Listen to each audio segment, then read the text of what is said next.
Well, it's been a quiet week in Lake Wobegon, Minnesota, my hometown, out there on the edge of the prairie.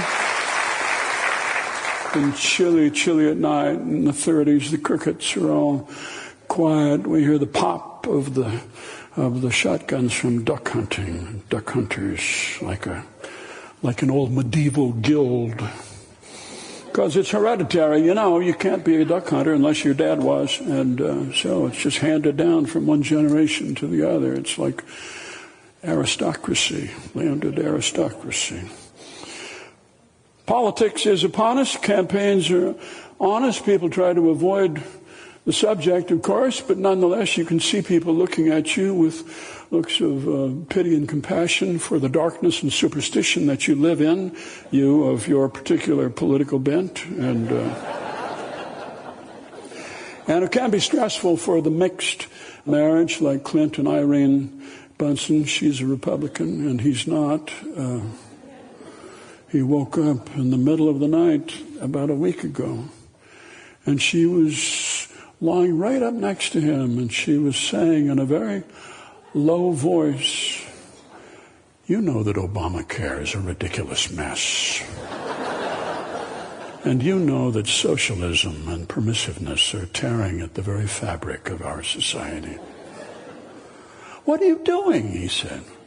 "What are you doing?" "Oh, I'm sorry," she said. "I didn't mean to wake you up." He got up out of bed. He walked down the hall into the guest room. I tell you, the guest room is a crucial element in a long-lasting marriage. So, a guest room with a door and a lock, and he's going to be there for a while. Their daughter Carla is off in New York. She's doing well, or so I hear. She went out to New York to become an actor, and now she's gone into performance art. And she performs a work in the subway. She stands on a platform and she does not make eye contact with people. And she turns slowly clockwise. And as people walk by, strictly by chance, she hands out little slips of paper that say, "I like your work." It's a performance piece called Circular Affirmation. And it got a big review in the New York Times here this last week. And so they're happy for her. She gets paid for it from a foundation that used to give grants to painters, but there are enough paintings, and so they wanted to do something different.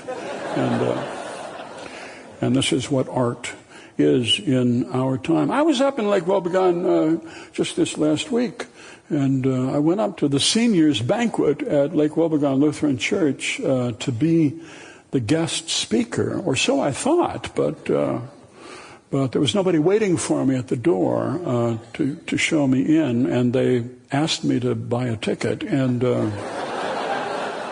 so I did, and only a couple tickets, no singles, and so I put down $30 for a ticket, and they assigned me to a seat table towards the back.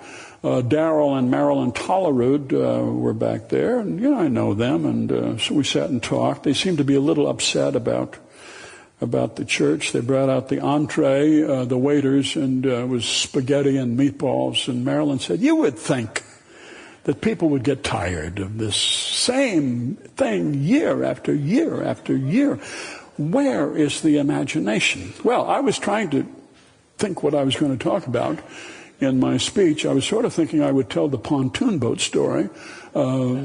But I looked around the room, and there were a lot of people in the room who were involved in the pontoon boat story, so I would have to be careful about just how I told that. And then I was thinking maybe I'd tell the tomato butt story, but my sister was there, and